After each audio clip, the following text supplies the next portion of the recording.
Good morning and welcome. So glad you're worshiping with us today. Welcome to those who are worshiping online today. We're in some transitions with our online streaming, but glad that you are worshiping with us today. In life, thinking of projects, whatever we accomplish alone typically will be very small. Like what you do as an individual, what I do as an individual, typically is going to be very limited in scope. Individual responsibilities important, individual choices, all of that's important. But if you go through life doing only what you can do, chances are that's going to be a pretty small life. That's going to be a pretty small project that you engage in. Larger projects need larger groups of people, where everybody takes a part, even small projects. Think about some of the small projects maybe you do around the house. Often it is helpful to have somebody hold the other end, right? If it's only one other person or two other people. Can you hold this end so I can fix this end? It's helpful to have somebody who can tell you, is this in the center? Does this look straight to you? Can you hold this so I can see if it looks straight or if it's in the center? Can you hold the flashlight while I'm working on this? Popular meme, you've probably seen it. It goes something like this. Some of you have never held a flashlight for your dad while he yells at you that you're not shining it in the right place, and it shows, right? That's that sort of idea. If you've ever had that experience. You know, sometimes you just need another person to help alleviate some of the frustrations, and sometimes it creates more frustration. But having another person can be helpful. Sometimes you're in the middle of something, you think, I just wish I had somebody to hand me that tool instead of the one that I have. I just wish somebody could bring me something. Yeah, projects, goals, if you're going to do anything of significance, it's going to require more than just you, more than just the individual. There are some benefits to working along. I just mentioned one are benefits to working together. And one of the benefits is alleviating frustration, right? Alleviating that frustrating moment of, I wish somebody was here too. Another benefit of working together is a shared sense of accomplishment. Right? If you've ever been a part of a group project, if you've ever been a part of building something with a group of people, initiating something with a group of people, you know on the other side of that, there is that shared sense of we did it. We all accomplished it. Everybody did something. Everybody worked a little bit, and we all made it happen. There's sort of that end of project celebration. We all managed to pull this off. It's one of the reasons we encourage our kids to play sports or be in the band or be in the choir, because we know there's value in learning what it's like to work with a group of people. Value in learning what can be accomplished when you don't try to do everything by yourself, but rather you join in with a group. Another benefit is the potential, when working with a group, the potential to deepen relationships, right? You've had this experience before probably. You engaged in some project, you engaged in some goal, maybe you went on a mission trip together, and you got back, and there was just this deeper relationship among the people who had been a part of that project.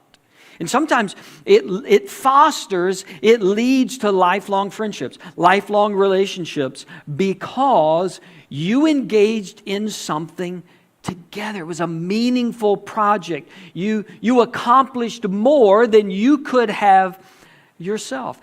Another thing that happens when we're working collectively on a meaningful project is we tend to have less time for division. When we're engaged in something that matters to all of us, it's meaningful to all of us, we have less time to get sideways with each other. Let's be honest. There are always reasons for division, right? We all have differences of opinion. There are always reasons for us to get angry with somebody or to get sideways with somebody. But when we're both engaged in something bigger than us, we're more likely to set those things aside because what needs to get accomplished is so important. Like the wall needs to get built. Therefore, our little preference differences aren't that big. Like my opinion's different from your opinion. It's really not that big because what we're trying to accomplish is so big, right? It minimizes the opportunities for division. Sometimes it's just identifying who the real enemy is, right? When we're clear on this is the real enemy, then we tend not to make enemies of each other so fast. Right? We tend to give each other passes. We tend to say, yeah, we see that differently. It doesn't really matter because this is what ultimately matters. All of these benefits from working together. It's one of the reasons we often say here at our church, we have a big sign at the end of the hallway that says, we're better together. We're better when we're all working for the same cause. We're better when we pool our resources, our talents, our giftedness, our efforts, our creativity, our minds, our brains. We're better when we put those together to see what we could accomplish collectively, because what we can do together is always going to be bigger and better and more lasting than anything you and I can do as an individual. And we've been studying through the book of Nehemiah. And this idea of rebuilding, there is a rebuilding project that is at the heart of Nehemiah, and we've said 2021 is kind of a year of rebuilding because of all that got torn down and sort of demolished in 2020. We're rebuilding a lot of different areas of our lives, including our spiritual lives. We're rebuilding our habits. Maybe we're rebuilding some relationships. Maybe our marriage needs some rebuilding. We are in this project of rebuilding. Nehemiah has stepped onto the scene and he has seen that there is a need to rebuild. He's identified the project. The walls are down. There's rubble everywhere. We need to do something about it. He's prayed about it. He's put a plan together. He's gone back to Jerusalem, fine-tuned his plan. When we get to Nehemiah chapter 3, Nehemiah is going to organize the plan. He's going to organize the people. And we realize when we get to Nehemiah chapter 3, not only is Nehemiah a leader and a visionary, but he's also a good administrator. He's a good organizer. Those don't always go together. Sometimes you need two different people for that. But in this story, in the book of Nehemiah, he's the visionary leader. He's the inspiring leader. Last week we saw he stood up and said, look, everything's broken. We have to do something about it. But then in Nehemiah chapter 3, he's also the one that's organizing. Right? He's detailing everything. Now, pastors probably aren't supposed to say this, but here's the reality. Nehemiah 3 is a rough chapter to read. It's just one of those really boring chapters. Right? And I'm just being honest with you, me to you, just leveling with you. If you try to read from start to finish, which I hope you will after we're done talking about it today. If you try to read from start to finish, though, without any context, it's difficult. It has the two most frustrating characteristics of Bible chapters. Repetition. It kind of says the same thing over and over and over again, which we kind of get bored with and go to sleep with. And secondly, names that are really hard to pronounce. Right? When you have repetition and names that are really hard to pronounce, let's be honest, you just kind of flip the page and go to the next one. Right? And Nehemiah 3 is that type of chapter. So we're not going to read from beginning to end. I hope you will after we're done. I'm going to pick some pieces from Nehemiah 3, and we're going to draw some principles from those. This is Nehemiah chapter 3, verse 1. Eliashib, the high priest, and his fellow priest went to work and rebuilt the sheep gate.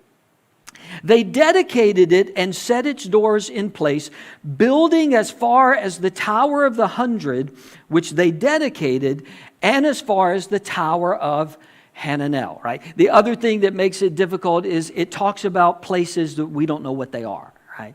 Repetition, names we can't pronounce, places we don't know where they are. Well, we start with, in this organization of the project, we start with the priest, right? Here's the principle. Spiritual leaders are servant leaders. Mature spiritual leaders are servant leaders. The first group of people that we read about where the project started were the priests. Right? They were the pastors. They were the spiritual leaders. The spiritual leaders rolled up their sleeves and got to work. And it was dirty work, and it wasn't priest work. Like, it wasn't church work. It wasn't pastor work. It was hard work. It was dirty work. When it comes to the hard stuff, the spiritual leaders are the servant leaders. Listen, if you consider yourself to be a mature spiritual person, a mature spiritual leader, and you aren't willing to do the dirty work when it needs to be done, then you're probably not a mature spiritual leader. Because spiritual leaders are, by definition, servant leaders. We could jump over to the New Testament and look at the life of Jesus, right? Jesus comes lowly and humble. Right? You find Jesus in the most humble of places all throughout His life. Spiritually true, mature spiritual leaders are servant leaders. There's a quote. I don't know who originated it. A lot of people take credit for it. So if you post it, just to say that I made it up. I didn't make it up, but here it is. If service is beneath you, then leadership is beyond you. Right? If service is beneath you. Like, if you pull back and think something that's beneath what you should be doing, then you're probably not a leader. Because leaders are servants. And we read that right here from the spiritual leaders. The priests themselves, they start the whole process. And yes, there were other responsibilities that the priests had to take care of. They couldn't spend their whole life doing this. They were called to other spiritual leadership activities. They needed to study. They needed to preach. They needed to lead worship. They needed to give themselves to that. But right now the wall was down. Right now there was dirt everywhere. And so even the priests step in and go to work, which not all of the people who you would consider leaders did that. Jump down to verse 5. The next section was repaired by the men of Tekoa, but their nobles would not put their shoulders to the work under their supervisors. Right? So we have a positive example at the beginning. The priest said, look, we'll do whatever it takes. We realize this has to get done. This is important for all of us. We'll roll up our sleeves. We'll get dirty. We'll have skinned knees and busted elbows. We will do whatever it takes. The nobles of Tekoa, however, said, you know what, that's really kind of too dirty for us. We're more important than doing that part of the job. And what that tells us is the nobles of Tekoa weren't really leaders, because leaders are servants to start with. Here's another principle. The spiritual foundation must be laid first. Whatever you're rebuilding, the spiritual foundation goes first. And then you can build on top of that. The priest began rebuilding the wall by rebuilding the sheep gate. I've got a map, a little picture of the top part of the wall. If you look right over here, upper right, where the sheep gate is, you'll notice that the sheep gate leads to the temple. It was called the sheep gate because the sheep that would be sacrificed were brought in through that gate for the worship service, so that the people could confess their sins, so they could repent, so they could make offerings to God. This sheep gate was vital to the worship of God by the people. It was vital to the spiritual temperature, the spiritual environment of the people. So when they start the building, we find out where this started. It started right there. Why? Because the spiritual foundation needed to be laid first. Let's get that right before we build everything else. Whatever you're rebuilding in 2021, I want to encourage you, lay the spiritual foundation first. If you're rebuilding a marriage, if you're rebuilding your family, start with the spiritual foundation. Get that right first. And yeah, there's probably other things you need to address on top of that. If you're rebuilding your finances, if economically you're rebuilding in 2021, I want to encourage you, start with the biblical principles for finances, put those in place. Say, you know what, we're going to honor God in the way that we steward our resources. That's first, and then we'll throw in some Clark Howard and Dave Ramsey on top of that. But we're going to make sure that we honor God first in this area. Whatever you're trying to rebuild, lay the spiritual foundation first. God, are we right with you? God, is this how you would want us to rebuild? God, what are the principles that you've said about this particular area of my life? Start with the spiritual foundation first. Jump back up to verse 2. The men of Jericho built the adjoining section, and Zakur, son of Imri, built next to them. The men of Jericho, they didn't live in Jerusalem. Like, this is kind of an unusual aspect of the story. They came from outside of Jerusalem and helped the people who lived in Jerusalem rebuild their city. As a matter of fact, there's 8 different groups as you read through the story. The men of Tekoa that we just mentioned, they're one of them. There's a group from Gibeon that also comes. There's a group we just read from Jericho that also comes. 8 different groups that didn't even live in Jerusalem. Some of them lived as many as 20 miles away from Jerusalem. So in one sense, they didn't have a personal investment in this project. It didn't really affect them. They lived 20 miles away from Jerusalem, but they were prompted by the need in someone else's life to say, I need to go help them rebuild. The right thing to do would be to help them rebuild. Listen, sometimes the right thing to do is to help someone else rebuild. Maybe that's going to be part of your life in 2021. There's things you're rebuilding for you, but you're going to get called in 2021 by God to step into somebody else's life and say, how can I help you? How can I help you rebuild this area of your life? Somebody's going to come to you and say, hey, this is happening in my life. And you're going to feel a prompting from God that says, you need to step into that. At the end of the day, there may not be any direct benefit for you, but the right thing to do is to extend yourself and help somebody else rebuild. When you read this chapter, and especially when you come to those examples, you'll find there's this unselfish view of the rebuild.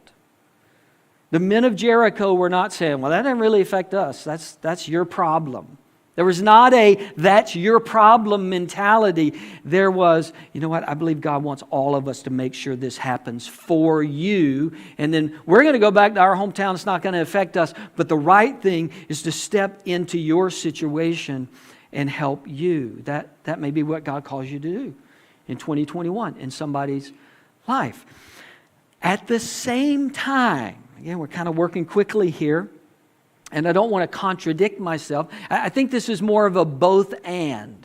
Especially if you're the leader, you have to realize that there are some people that you can inspire to help in situations where they don't directly benefit. At the same time, some people work better when they have a personal stake in the outcome. Like if you're the lead, if you're the organizer and the administrator, you just have to kind of keep an idea on the fact that, you know what, I can challenge these people and they'll come help us even though they're not personally involved. But if I connect some of our people to an area where they have a personal stake, they're going to work even harder. Let me give you an example. This is verse 28.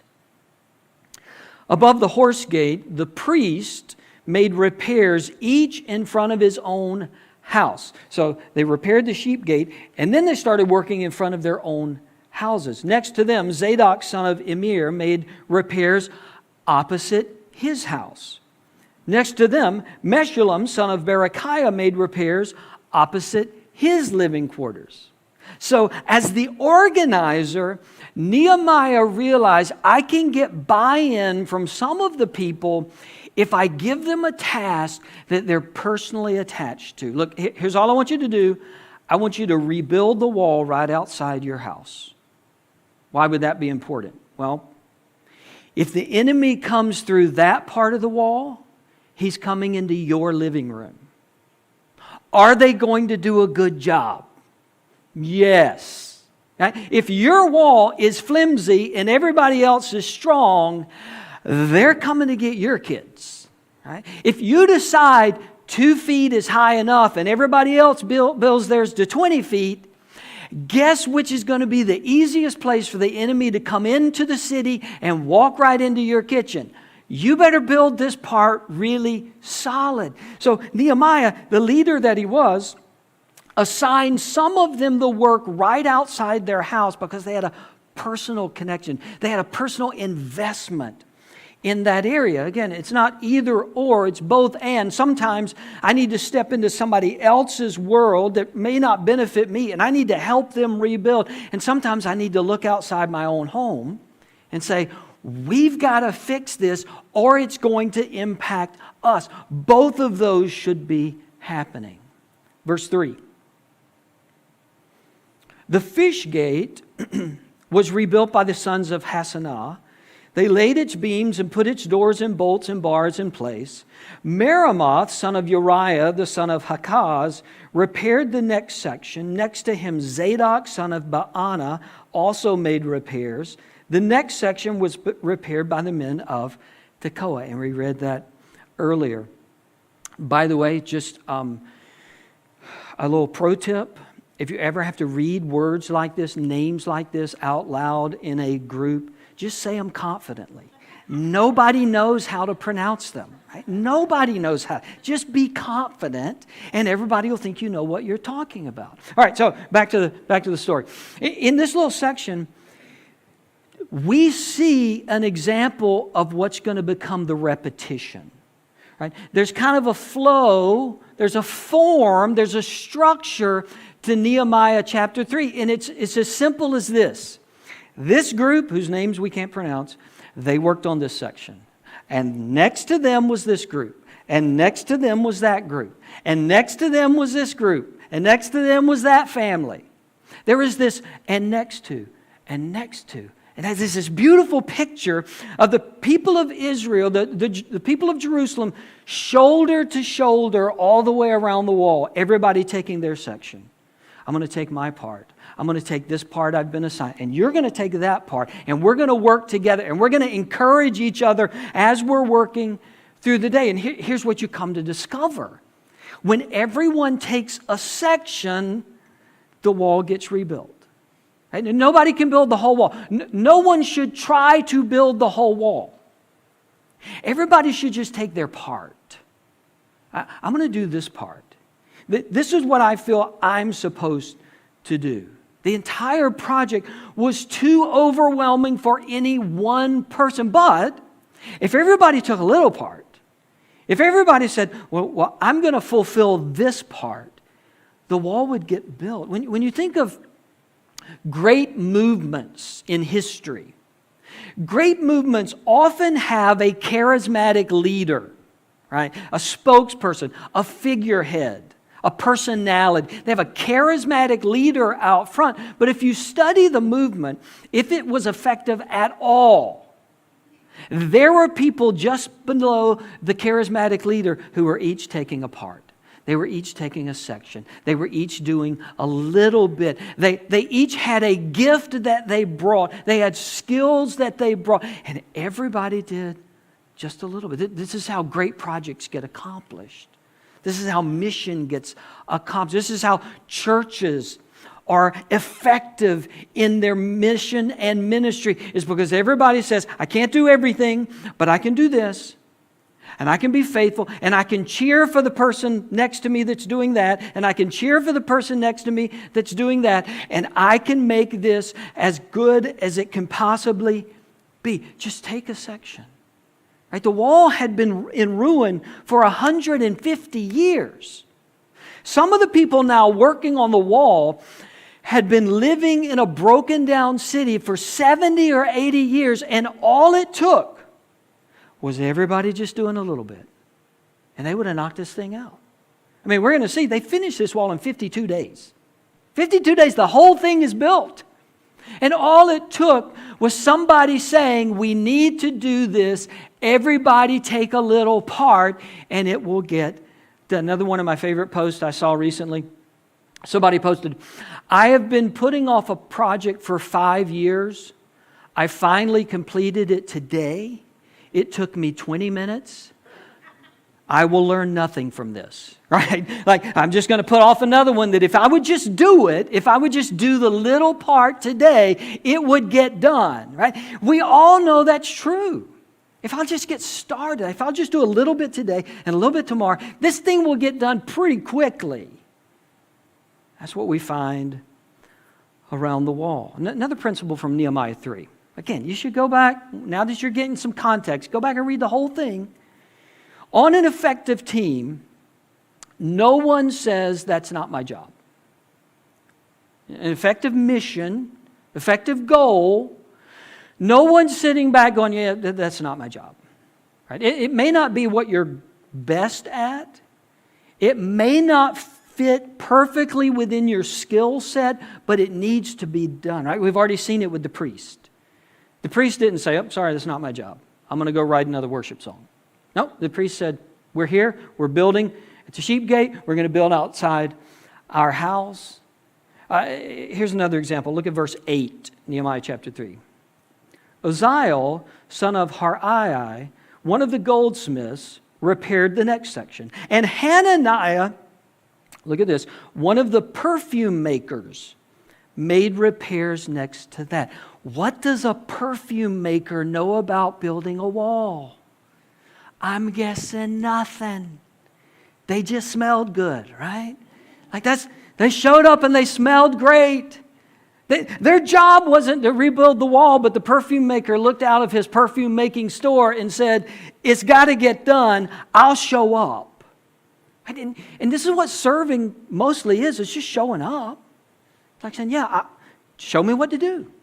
What do I need to do? And chances are, Nehemiah doesn't tell us, but chances are somebody had to help the perfume makers get started, right? Those with more skill had to say, hey, let me get you started. This is a hammer, right? You stack the rocks. You get started. I'll be back. They come back. All right, great. That looks good. Here's the next thing you need to do. So in a project that needs to get completed, those with skill turn to those who are just willing to show up, and they mentor them, like they help them. They show them, this is how you get started. And the perfume makers apparently said, great, I'm in. Like not a one of them said, sorry, I got some Estee Lauder over here. I'm trying to get that going. I'll be back. No, they all said, we'll go back to perfume making when the job is done. We're here to build. Nobody said that's not my job. Isn't that frustrating? Like some of you have had that experience where you work, or you've had that experience with your homeowners group, or with the band parents, or with the football team moms, or whatever. And somebody said, well, that's not really what I do. That's not my job. Nobody cares that it's not your job if it's got to get done. And sometimes we just have to show up. Whether you're a goldsmith, whether you're a perfume maker, whether you're a merchant, and some other verses say the retailers show up and they get placed at the affluent show up. I know the nobles of Tekoa bailed, but here's an example in verse 9. Rephaiah, son of Hur, ruler of a half district of Jerusalem, repaired the next section. Like this person was wealthy, well respected. And you find other verses like that. The ruler of a half district of Jerusalem, they took this section. Right? When there's the affluent show up, the poor show up, everybody in between shows up. Gender doesn't matter. This is verse 12. Shallum, son of Halohesh, ruler of a half district of Jerusalem, there's that phrase again, repaired the next section with the help of his daughters. Everybody shows up. Men, women, kids, teenagers, rich, poor, middle income, skilled, unskilled, just show up. Just take a part. Just take a section and say, I'm going to do this. I'm going to show up. Another principle. Everyone accomplished what they were able without comparing. Everyone accomplished what they were able without comparing. I mentioned the men of Tekoa up in verse 5. They show up, they take a section of the wall. But then in verse 27, we're told that same group, the men of Tekoa, took another section. Another example, verse 4. Meremoth, son of Uriah, the son of Hakaz, repaired the next section. Then if you go down to verse 21, next to him, Meremoth, son of Uriah, the son of Hakaz, repaired another section. Same thing for a guy named Meshullam in verses 4 and 30. If you compare the beginning of the chapter and the end of the chapter, what you find is there were some people who finished their section, jumped on another section. They didn't stand around and go, well, we've finished ours. We're knocking off early today. Well, I got mine. I don't know why yours is so slow. Our team's done. We're going home. No, they said, you know what? We finished. We knocked it out. There's still more work to be done. We're going to slide over to this other part, and we're going to keep working. There was no scorekeeping. There was no, well, we've done more than you. Well, we were here longer than you. Well, we showed up before you. No, the wall had to be built. The mission had to get accomplished. The goal had to be achieved, and there was no comparison.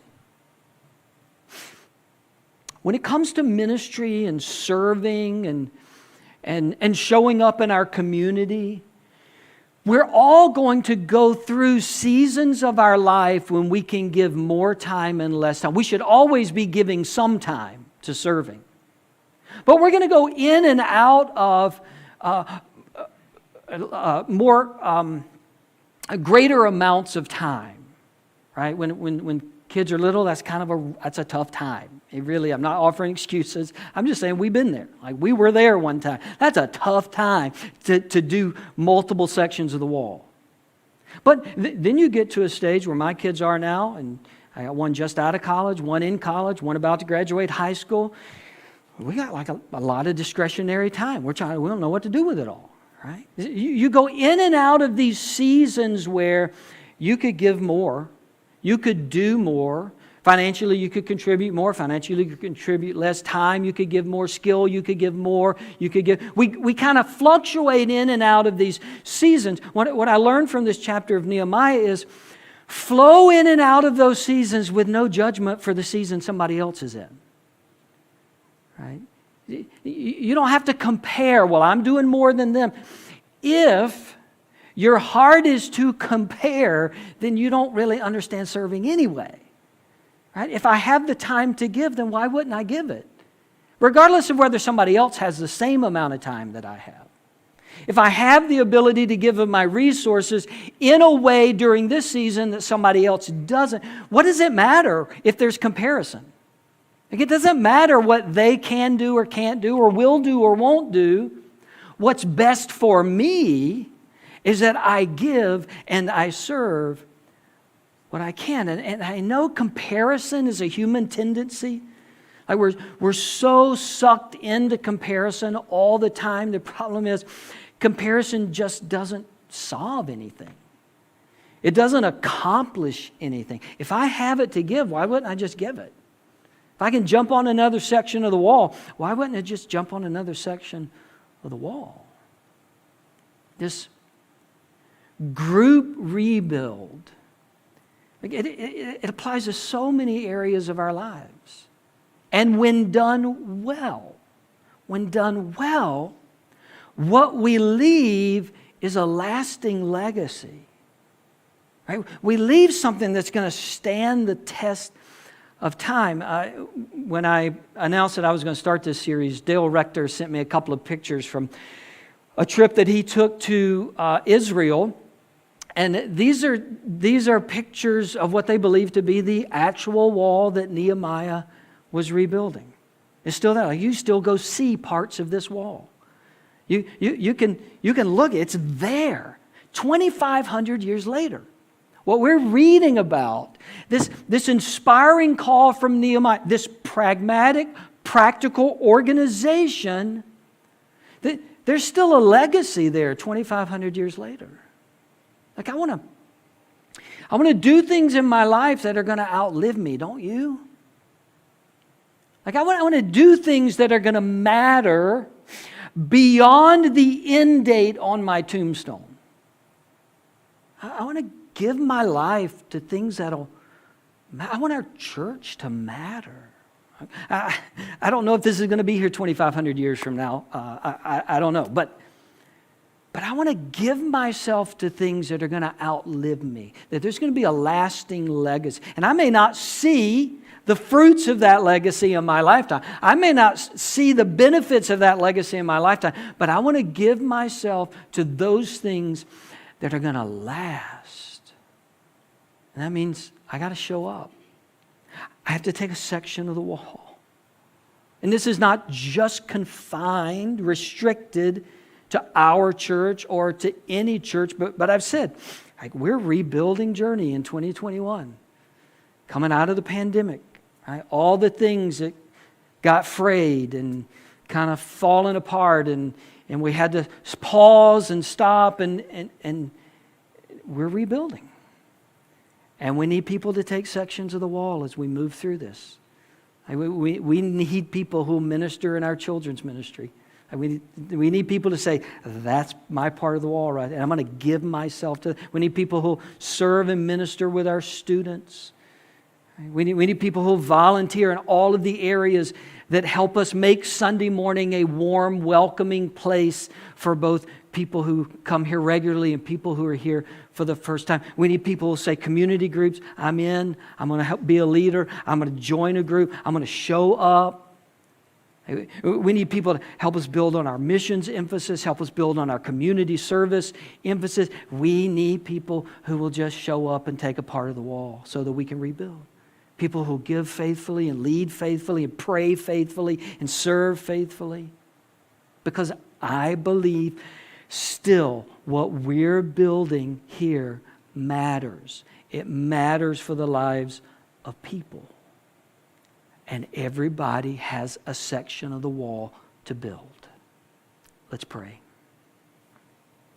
God, I thank you for your goodness and grace. I thank you for your moving in us. God, I thank you that you are calling us. You are calling us to something beyond ourselves, something that will outlive us, something bigger than any one of us can accomplish. And I pray that we would step into that. Free of comparison, free of the it's not my job idea. And we would freely give of ourselves. In Jesus' name, amen. What ultimately binds us together is not a place